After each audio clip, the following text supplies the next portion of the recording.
So it's being very active in your approach. But your marketing plan for your lead sources can't just be you. If all your business is you related, where you need to be there, that's problematic. That's gonna get you to burnout real quick.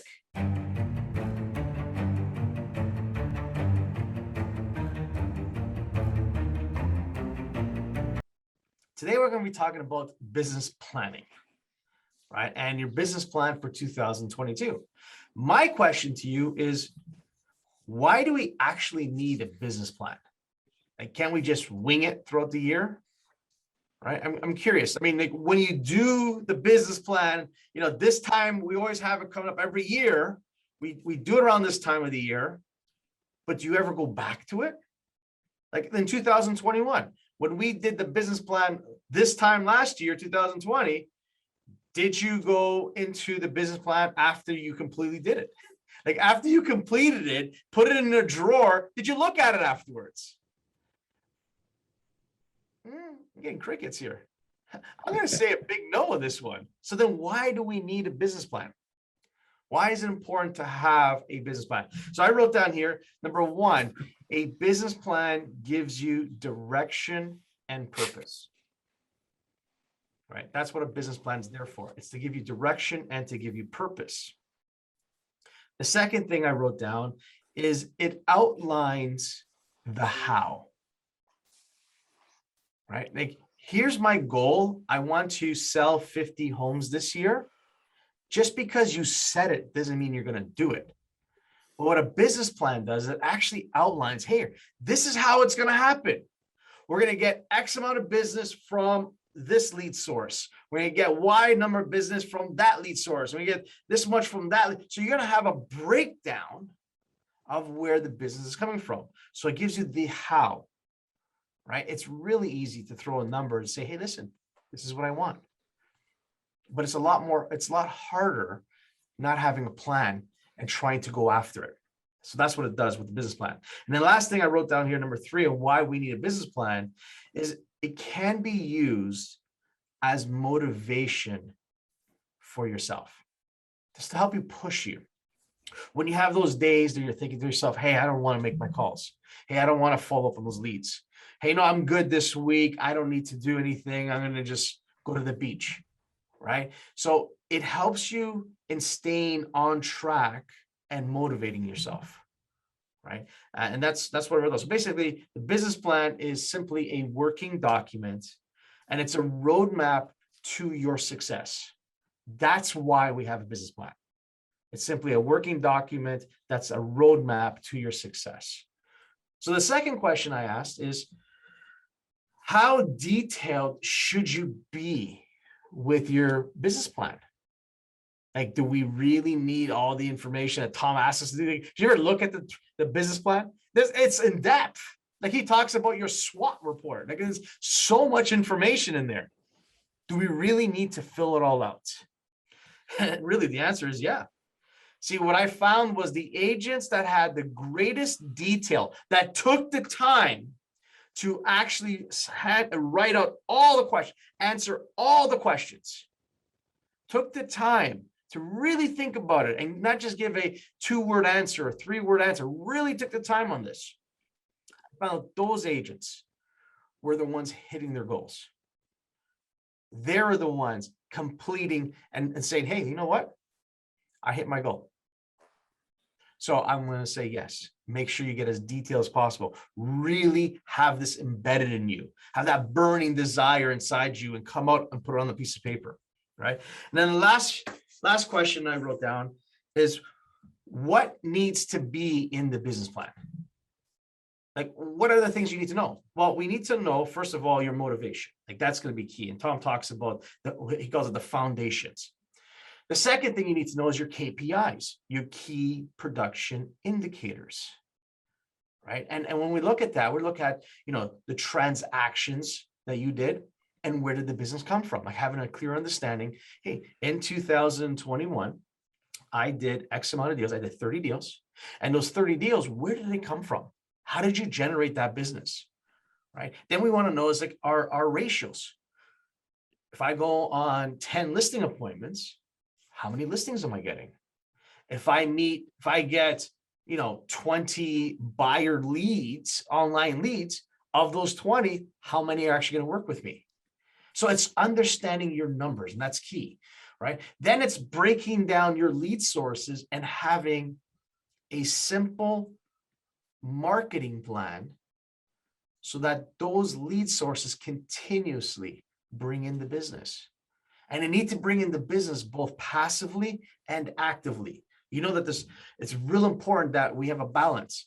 Actively is you personally going out there and getting the business. It's picking up the phone, making the calls. It's door knocking and talking to people directly. It's sending people direct text messages, asking for the business. It's sending out a direct email to someone, again, asking the business. So it's being very active in your approach. But your marketing plan for your lead sources can't just be you. If all your business is you related, where you need to be there, that's problematic. That's gonna get you to burnout real quick. That's very problematic. You need to have a balance. You need to be able to have things in place that allow the clients to connect with you, right? And this could be a bulk email that you send out to everyone, twice a month or once a week. That's automatic. It's someone else taking care of it. It could be a, ad in a newspaper. It could be ad on TV. It could be ads that you put on social media or on Google, right? Whatever it is that's going to get people to connect with you, right? So very important that we have the balance, right? Then we're going to look at is the operations of your business. The business plan has the different items that you need to be doing every week, right? What are the operations for your business, right? Then we have the SWOT analysis, and the most important one, your financial plan. Where's the money coming? Where the money's coming, where's it going? And we want to make sure we trim that fat, right? We're not spending too much money. So having a profit and loss statement is critical, and that should all be part of your business plan. It's not just making money. It's keeping the money, right? Real key. So let's jump right into it. Let me give you an example of what I'm talking about. So when we look at the Tom Ferry business plan, here it is. You first go to My Business and click on the business plan. So let's look right at it. First part is all about the foundation, right? Your commitment. Are you interested? Are you committed? Or are you obsessed to achieve your goal in 2022, right? And we want you to write out. Now, I just quickly did this. This is not as detailed as I would like, but I just threw in here, I am obsessed to achieve my goals in 2022. Now, I will go back to my business plan and fill this out in more detail, but I'm giving you an example. Accountability. What additional accountability do you need to ensure your success? We all need to have accountability. Now, I wrote down here, I have my daily accountability partner. I have my weekly call with my coach. And of course, I have my family members. I have my wife and my kids that definitely keep me accountable, right? So you need to write in what is for you. Who's keeping you accountable to your goals, right? Your why. What motivates you? Why do you want to achieve this, right? I put down to help professionals achieve their greatness. That is my goal. To be honest with you, I don't need to be doing this. I'm going to be honest with you. I do not need to be coaching, right? But I love being part of the ecosystem and I love what I'm doing, right? This to me is more fulfilling than it was just helping people buy or sell homes, right? And that's why I do it. So at the end of the day, what's your why? Why do you do it? Why do you do what you do? And you know what? Work the hard hours, the long hours that you do. All right. Next, we wrote down is your vision statement. Now, this is key. Where do you see yourself 3 to 5 years from now? And be very specific, right? Because we're always looking down the road. Obviously, we want to be realistic and we want to have a goal in mind. In my case, it's helping professionals achieve their greatness on my island overlooking the Atlantic Ocean. That's where I see myself in 3 to 5 years now. Now I see on my island, my parents are from the Azorean Islands in the middle Atlantic Ocean, and I'm building a house there. So I will be coaching you guys overlooking the ocean. That's my goal. That's where I see myself, right? Mission statement. Now this is for you. Now this is real critical. every person here should have a mission statement, right? Where, there's times where a situation comes up and you sort of need to go back to your mission statement. Says, this is what I believe in. This is who I am, right? And I don't want to change from that. It's very similar to the values. So this is Tom's mission statement, is holding professionals accountable to fulfill their greatness. That is our mission statement. Then when we look at core values, this is key.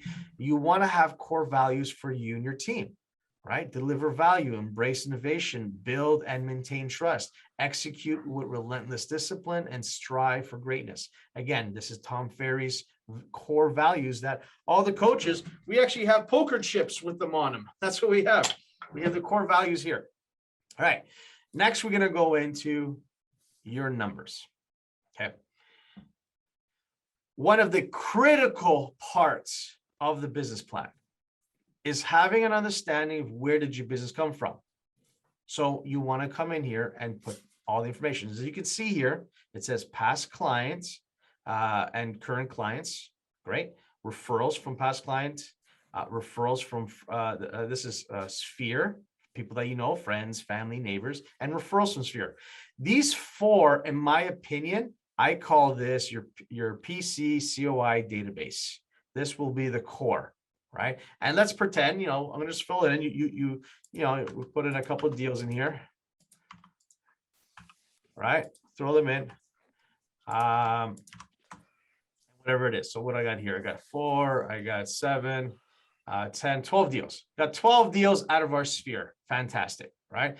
Did I get any agent referrals? Did I get anything from geographical farming? Did I get anything from open houses? Did I get anything from online leads? Now, if there's something missing here, you simply add it in. We're going to put in for sale by owners as an example, right? Got some FSBOs here. We've got some FSBO deals here. And I picked up, let's say I picked up 2 seller leads, right? I'm at 14 deals for the year. What else can you add? You can add anything else you want in here. Let's pretend we're going to go with, not geographic, how about circle? Prospecting. We can do that. We call the round that just listed. We call the round that just sold. We add that into the mix. All right. Maybe I picked up to 3 buyers with that one. Right. What else can you add here? I know some of you have affiliates, referrals. And now if you're wondering what are affiliate referrals, they are, someone from mortgage broker, lawyer, someone that if you're constantly sending business to mortgage brokers and they're sending you referrals, that would be an affiliate referral, right? You could throw in expireds, whatever is missing from your business, right? You can add them all in it. So then you calculate everything up and and then you figure it out. So what we got here? We got 2, 3, 6, 7, 8, 9. Got 9 deals, 9 seller deals. We have here 8 buyer deals, 17 deals. Right? What was the commission that you earned for these 9 deals? Let's say 90 grand. Let's say 80 grand. Right? What else do we have? Average commission. What am I missing? Oh yeah, average. No, I think that's it. Let's calculate. Let's calculate what you got here. All right, average price of the homes, 10,000 commission. Oh, I'm sorry. This is gross commission. Yeah, I'm right. Oh, volume. My bad. My bad. It's supposed to be volume. Let's go with 9 million. Let's go with 8 million. Made a mistake. Sorry, guys.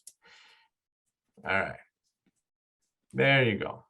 Now I figured it out. Average value of a home, $1 million, 80,000 commission. Beautiful. So it calculates what you earned. They made 170,000, 1% commission. There you go. Now on this side, 2022, you put in what you want to accomplish. Now, I'm looking at this. I did 12 deals with my database.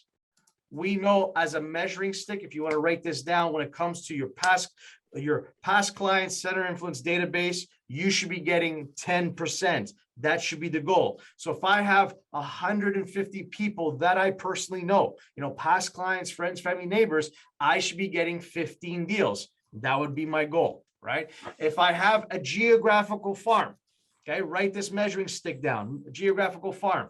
If my geographical farm should have a 6% turnover rate.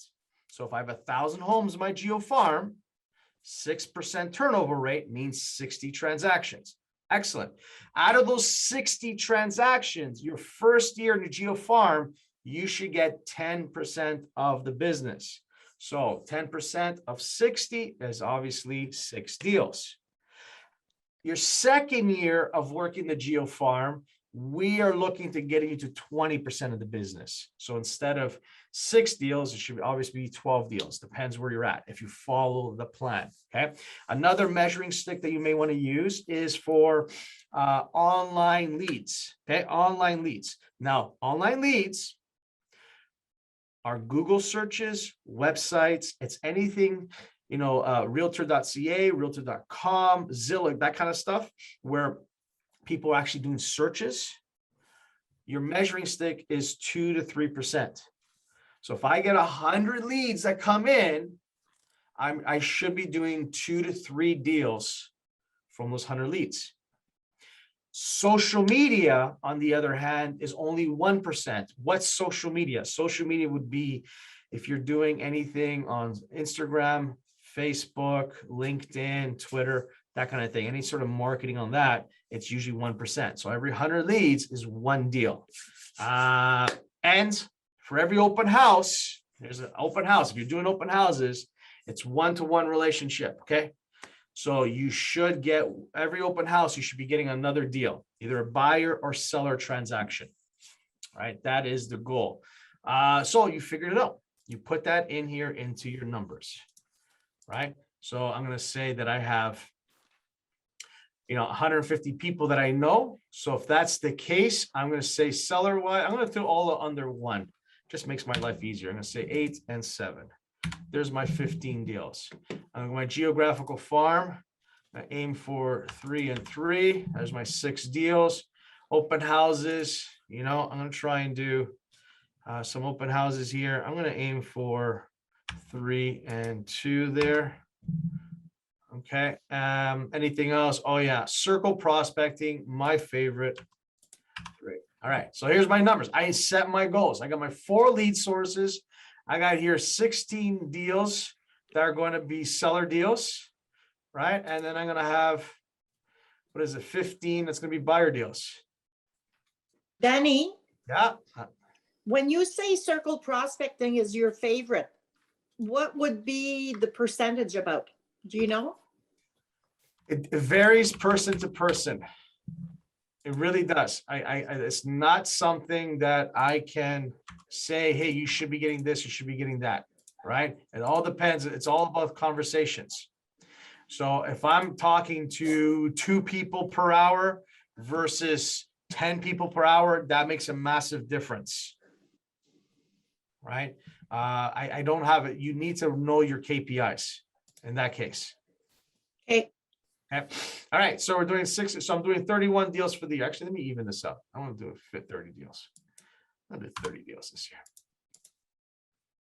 All right. So I'm aiming for 30 deals this year. My commission will be 300,000. You guys get clear on this?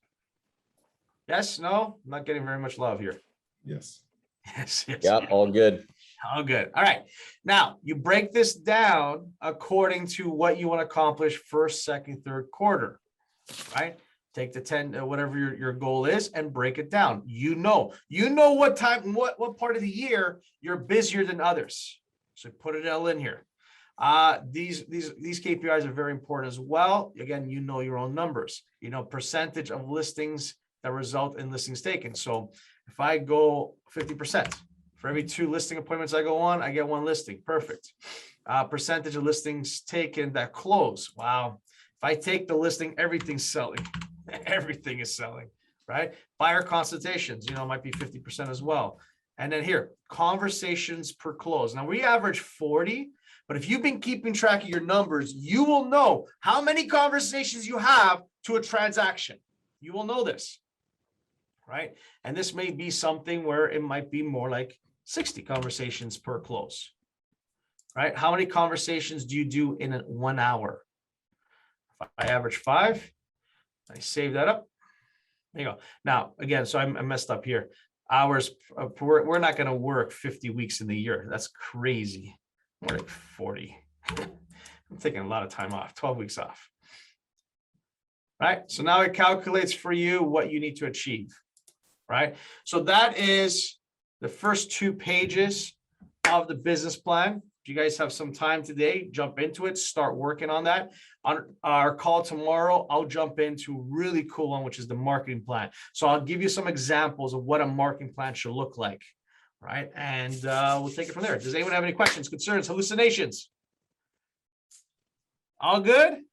All good. All right, so then please unmute yourselves. Please unmute yourselves. All right, big question here. What day is today? Money-making day. It's a money-making day. That's right. If you're on this call, it's a money-making day for you. So who do you have to connect with today to help you move the needle in your business? Let's go after it. You guys are awesome. I'll talk to you tomorrow. Thanks so much. Thanks, Danny. Thank you.